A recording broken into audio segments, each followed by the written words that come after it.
ब्रह्ममुरारिसुरार्चितलिङ्गं निर्मलभासितशोभितलिङ्गम्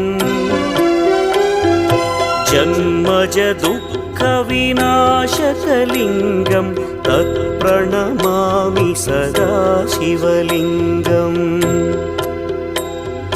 देवमुनिप्रवरार्चितलिङ्गं कामदहन करुणाकरलिङ्गम्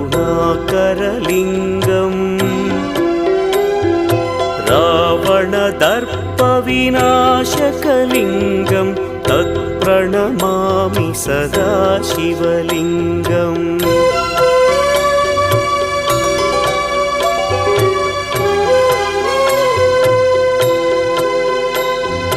सर्वसुगन्धसुलेपितलिङ्गं बुद्धिविवर्धनकलिङ्गम्